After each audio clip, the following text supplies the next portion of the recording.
Hello student, आज हम भारतेंदु युगीन काव्य प्रवृत्तियों या विशेषताओं के बारे में पढ़ेंगे। जैसा कि आधुनिक काल के प्रथम चरण को हम भारतेंदु युग के नाम से जानते हैं, जिसका समय डॉक्टर नगेंद्र ने 1850 से 1900 ईस्वी तक माना है। भारतेंदु जी का सबसे बड़ा योगदान यह है कि उन्होंने हिंदी साहित्य को नवीन मार्ग दिखलाया। देश हित एवं समाज हित की भावना का समावेश हम सर्वप्रथम भारतेंदु युगीन साहित्य की रचना में देखते हैं। इससे पहले भारतेंदु युग से पहले जो रीतिकाल था उसमें देश हित की बात नहीं थी। वहाँ राजाओं की चापलूसी, नक्सलिक वर्णन ऐसी बात थी। लेकिन भारतेंदु युगीन काव्य में हम देश हित एवं समाज हित की भावना को बखूबी देखते हैं। भारतेंदु युगीन जो कवियों ने अपने कर्तव्यों का भलीभांति निर्वाह करते हुए जनता के सामाजिक, आर्थिक, राजनीतिक पहलुओं का उद्घाटन अपनी कविताओं के माध्यम से किया है। भाव, भाषा, छंद आदि सभी दृष्टियों से हम देखते हैं तो यह काल अपने आप में एक उत्कृष्ट काल है, क्योंकि उस समय वैसे भी हम अंग्रेजों के गुलाम हो चुके थे और इन कवियों ने अपनी रचनाओं के माध्यम से धीरे धीरे जनता को लोगों को प्रोत्साहन किया गुलामी से बाहर निकलने के लिए। तो हम इस प्रकार भारतेंदु युग की काव्य प्रवृत्तियों को कुछ बिंदुओं के आधार पर स्पष्ट कर सकते हैं, जिससे हमें लिखने में सुविधा हो जाती है। कुछ कोटेशन भी कहीं कहीं देंगे। कोटेशन लिखने से क्या होता है कि उस काल की प्रवृत्ति या विशेषता या कवि ने क्या बात कही है वो भी पूर्णतः स्पष्ट हो जाती है। तो सबसे पहले आपका आता है राष्ट्रीयता की भावना। विदेशी शासकों के अत्याचारों से पीड़ित भारतीय जनमानस में राष्ट्रीयता की भावना का संचार करने का प्रयास सबसे पहले भारतेंदु युगीन कवियों में हम देखते हैं। राधाचरण गोस्वामी की कविता हमारा उत्तम भारत देश, चाहे वह राधा कृष्ण दास की कविता भारत बारहमासा, बद्री नारायण चौधरी प्रेमधन की कविता हो, चाहे भारतेंदु हरिश्चंद्र या प्रताप नारायण मिश्र, इन सबकी जो कविताएं हैं वो हमें राष्ट्रीय भावना से ओतप्रोत हैं। भारतेंदु जी की कुछ पंक्तियों में जैसे अंग्रेजों पे उन्होंने मुकरइयों द्वारा व्यंग किया है। वो लिखते हैं, भीतर भीतर सब रस चूसे, हंसी हंसी के तन मन धन मूसे, जाहिर बतावन में अति तेज, क्यों सकी साजन नहीं अंग्रेज।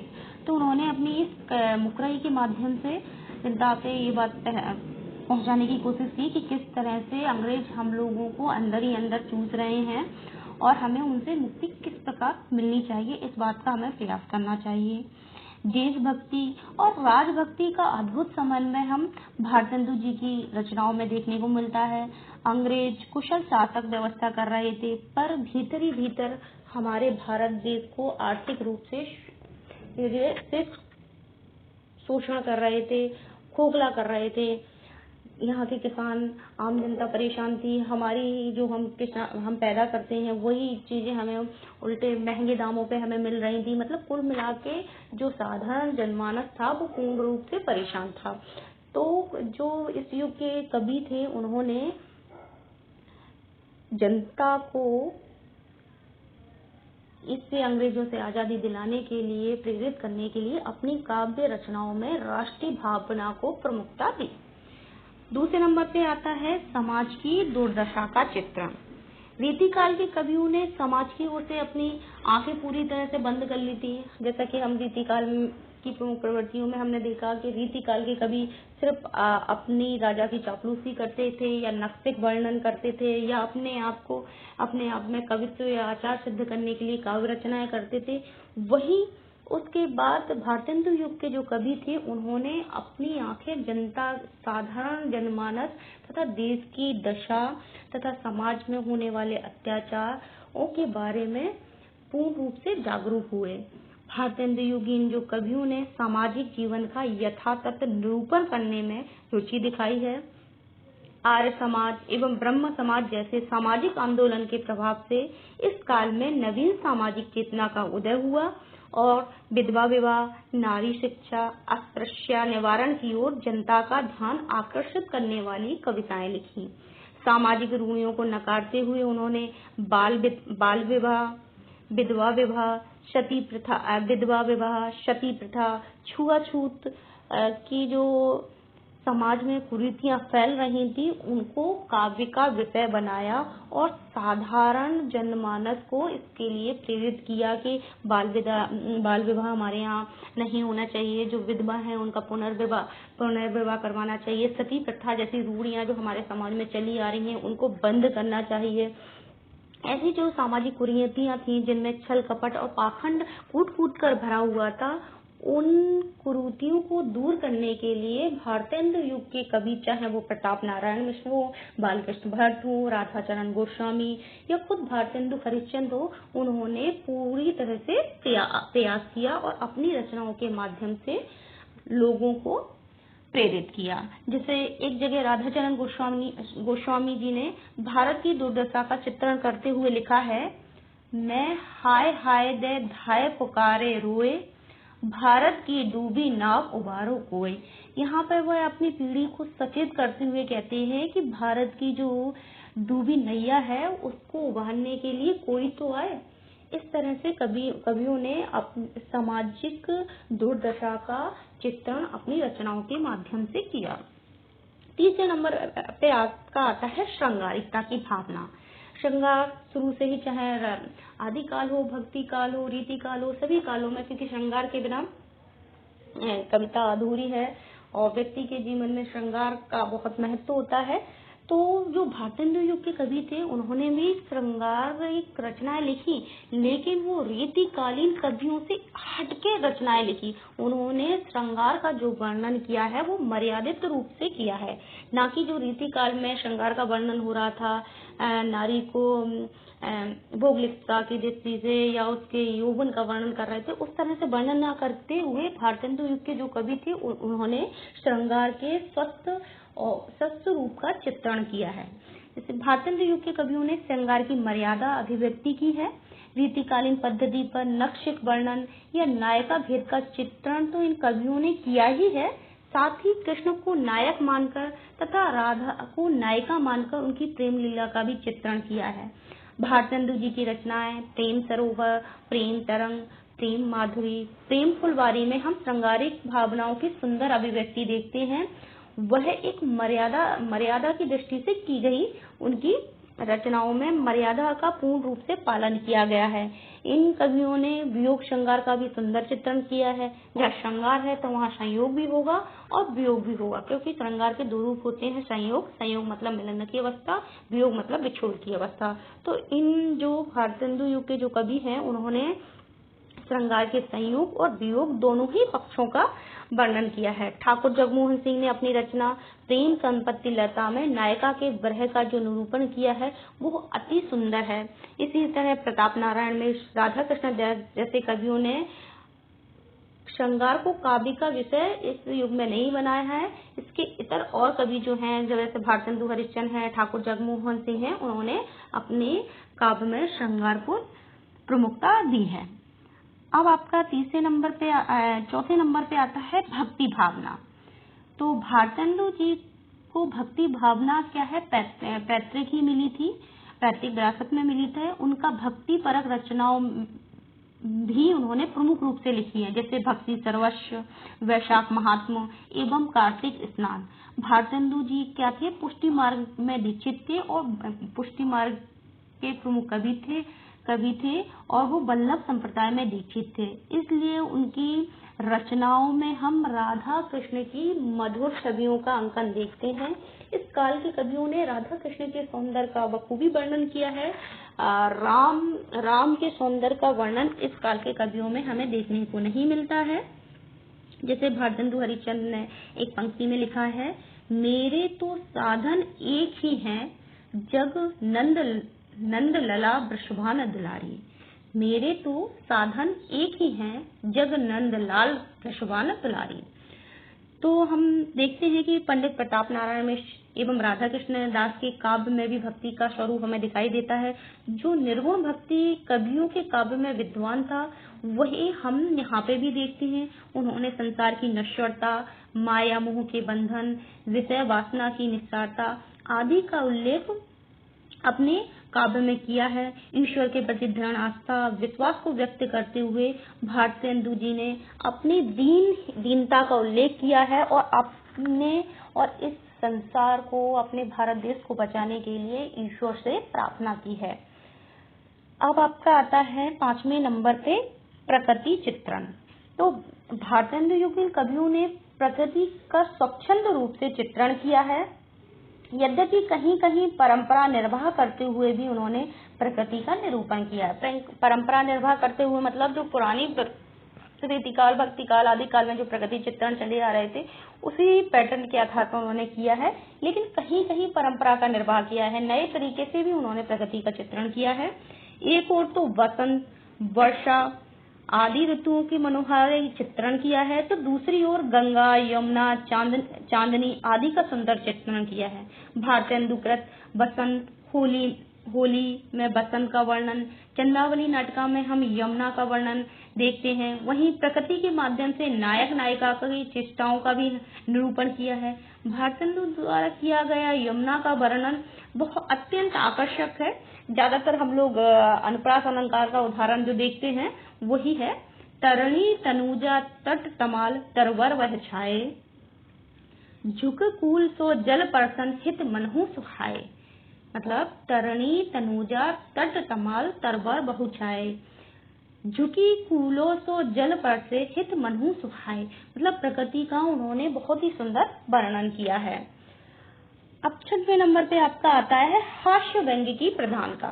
तो इस काल के कवियों ने, मतलब हास्य और व्यंग्य किसी भी काल के कवि हो, वह समाज पे एक अपनी रचनाओं के माध्यम से, व्यंग्य के माध्यम से करारी चोट करते हैं, जिससे कि हम अपनी बातों को लोगों तक व्यंग्य के माध्यम से पहुंचा सकते हैं। तो इस युग के जितने भी कवि हैं, ज्यादातर उन्होंने पैरोडी, स्यापा या मुकरइयों के माध्यम से अपनी जो भारत की दशा थी, दुर्दशा थी, जो अंग्रेजों की वजह से हो रही थी, उनको अपनी हास्य व्यंग्य रचनाओं के माध्यम से पहुंचाया है।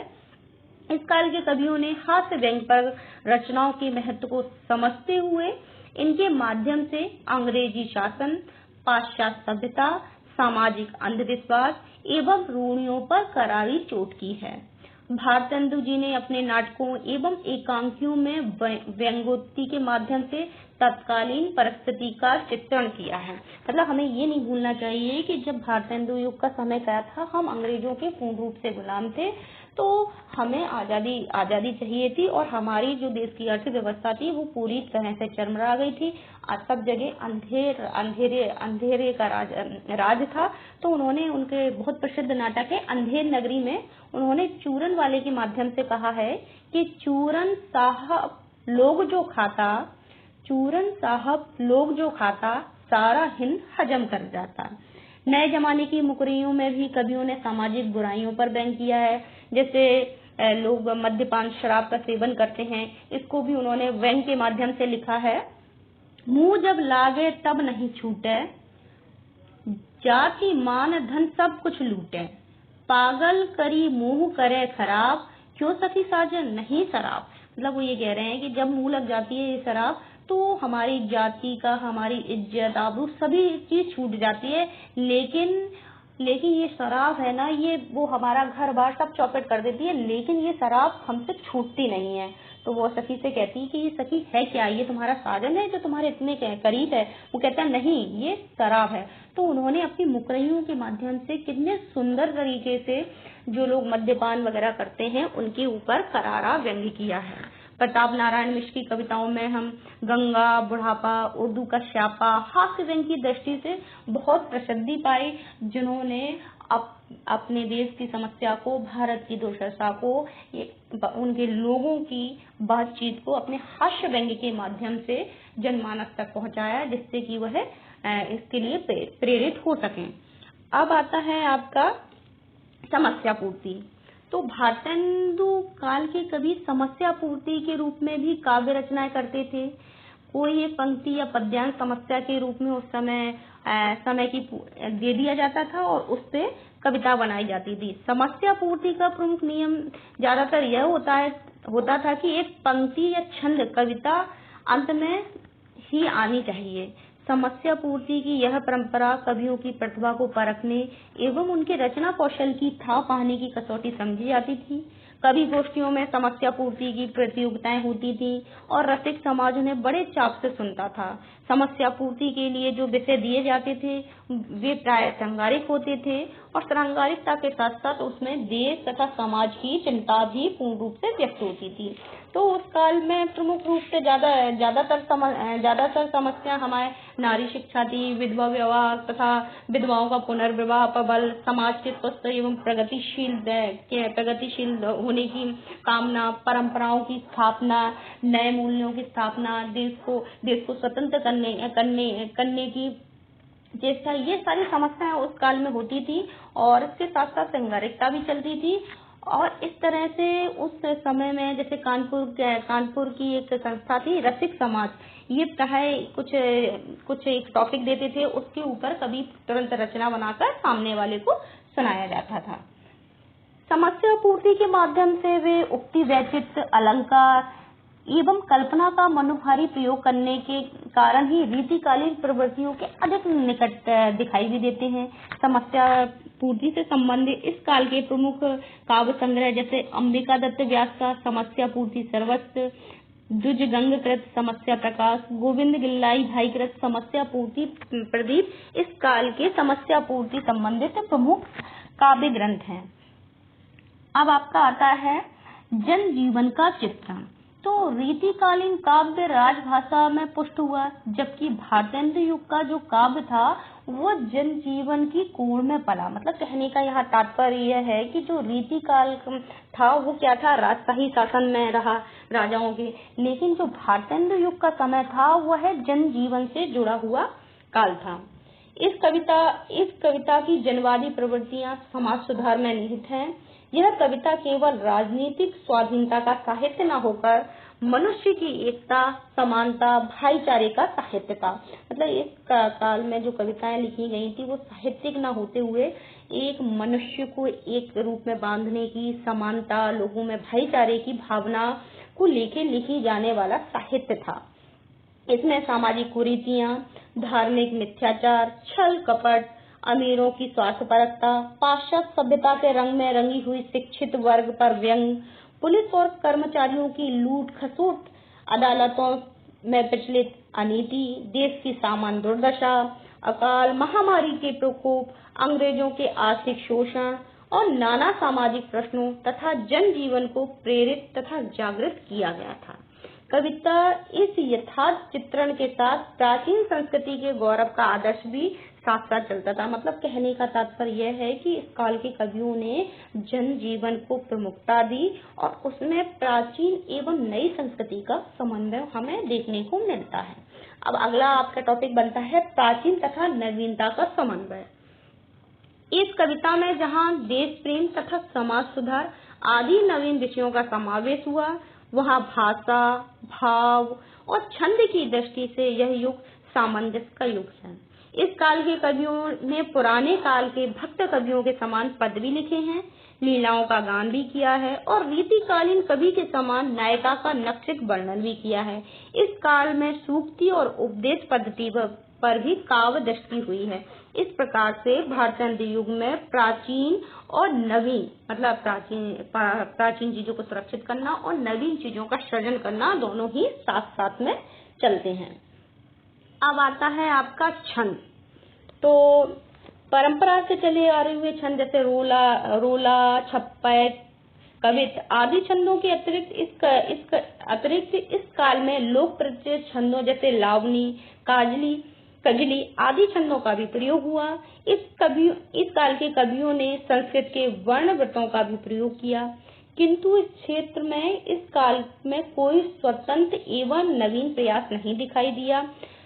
हाँ, एक बात अवश्य हम इस काल में देखते हैं कि उस समय की कविता में नवीन छंदों का अभाव खटकता नहीं है।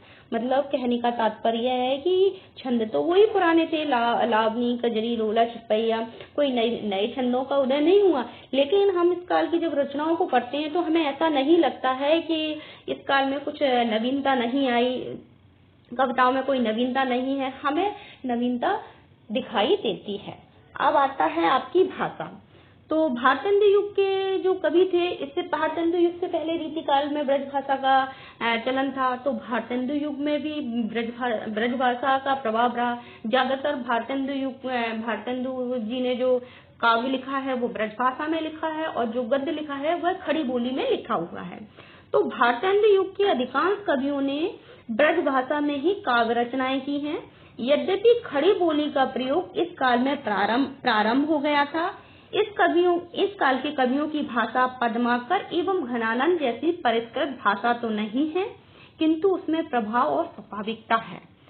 पंडित प्रताप नारायण मिश्र की ब्रज भाषा में कन्नौजीपन का प्रभाव है, तथा उर्दू के शब्दों की भी साफ झलक हमें देखने को मिलती है। भारतेंदु जी ने यद्यपि साफ सुथरी ब्रज भाषा का प्रयोग किया है, तथापि उनकी रचना जैसे फूलों का गुच्छा में उर्दू के पर्याप्त शब्द हमें देखने को मिलते हैं। इस काल के कुछ कवियों ने खड़ी बोली में भी रचनाएं लिखी, पर वे काल, कला एवं भाव की दृष्टि से उतनी प्रभावपूर्ण नहीं हमें दिखाई देती हैं। मतलब कहने का तात्पर्य यह है कि इस काल में ब्रज भाषा का प्रयोग हो रहा था, लेकिन ब्रज भाषा जो रीति काल या भक्ति काल में थी उसमें थोड़ा सा परिवर्तन हो गया था, क्योंकि उर्दू के भी शब्द उसमें आ गए थे, कन्नौजियापन भी आ गया था, थोड़ा सा खड़ी बोली का भी प्रयोग था। तो कुल मिला के हम कह सकते हैं कि भारतेंदु युग में जो काव्य रचनाएं हुई हैं, जो वो उन रचनाओं में ब्रज भाषा का प्रभाव हमें देखने को मिलता है। लेकिन ब्रज भाषा कठिन ब्रज भाषा नहीं थी, आसानी से समझने योग्य ब्रज भाषा का प्रयोग हम इस काल में देखते हैं। अब हम इस पूरे भारतेंदु युग की प्रमुख विशेषताओं का लास्ट में एक बनाएंगे कि साहित्यिक मूल्यांकन, मतलब भारतेंदु युग की जो प्रमुख विशेषता है उनका साहित्यिक मूल्यांकन क्या है। तो भारतेंदु और उनके मंडल के जो लेखक हैं, प्रधानतः देश प्रेमी पत्रकार और प्रचारक अधिक थे। भारतेंदु मंडल के प्रमुख लेखकों में से आपके आता है सबसे पहले प्रताप नारायण मिश्र का नाम लिया जाता है, बद्री नारायण चौधरी भी आते हैं, बालकृष्ण भट्ट आते हैं, ठाकुर जगमोहन सिंह। ये जो लेखक हैं या कवि हैं, ये भारतेंदु मंडल के प्रमुख कवियों में से आते हैं, जो भारतेंदु जी के बहुत ही क्लोज थे। इसमें भारतेंदु हरिश्चंद्र का भी नाम है। तो जितने भी भारतेंदु मंडल के जो लेखक थे वो प्रधानतः लेखक तो थे ही, साथ साथ देश प्रेमी थे और पत्रकार भी थे, जिन्होंने साहित्य, कवि और साहित्यकार वो कम थे, लेकिन वो पत्रकार तथा गद्य साहित्य में उन्होंने अपना बखूबी हाथ आजमाया है। उनमें विचारों और अनुभूतियों की गहनता की अपेक्षाकृत कमी है। यही कारण है कि उस कविता में कलात्मक अभिव्यक्ति का अभाव देखने को मिलता है। इस काल की अधिकांश रचनाएं ना तो अधिक सरस हैं और ना ही साहित्यिक, किंतु भारतेंदु, प्रेमधन और बाल मुकुंद गुप्त जो हैं, उनकी रचनाएं काफी सरस और मधुर हैं। भारतेंदु काल की कविता का महत्व जीवन और साहित्य के अनुशीलन की दृष्टि से है। इन कवियों को अपने कर्तव्यों तथा दायित्वों का पूर्ण रूप से ज्ञान था। उन्होंने तत्कालीन जीवन में डूबकर अपने कटु अनुभवों और सत्यों का निर्भीकता पूर्वक वर्णन किया है। इस काल में कविता और जीवन के निकट का संबंध स्थापित हुआ है, और यही इस कविता का महत्व है। मतलब कहने का तात्पर्य है कि इस काल के जो कवि हैं, उन्होंने मनुष्य के, जनसाधारण के जीवन और कविता के जीवन को, मतलब जनसाधारण के जीवन को कविता के माध्यम से एकदम निकट से संबंध स्थापित किया, जिसके कारण कविता जनसाधारण के रोम रोम में बस गई। इस प्रकार हम कह सकते हैं कि भारतेंदु युग के जो कवि थे, उन्होंने कविताओं को रीतिकालीन परिवेश से निकालकर सामाजिक समस्याओं से जोड़ दिया। विदेशी शासकों के अत्याचारों का वर्णन भी उन्होंने किया है, भले ही वह दर्जी जबान से किया गया हो। भारतेंदु युग सही मायने में, सच्चे अर्थों में आधुनिक काल है, और भारतेंदु हरिश्चंद्र आधुनिक काल के जनक माने जाते हैं। राष्ट्र और समाज को उद्बोधन देते हुए उन्होंने कवि का कर्तव्य बखूबी पालन किया है, जिसके लिए वे हमेशा साधुवाद के बात रहेंगे। मतलब एक कवि का जिम्मेदारी क्या होती है, हमें अपने राष्ट्र को बचाना तथा लोगों को राष्ट्र की सुरक्षा तथा राष्ट्र की सुरक्षा के लिए प्रेरित करना। इन सबका सच्चे मायने में भारतेंदु युग के कवियों ने पूर्णतः पालन किया है और भारतेंदु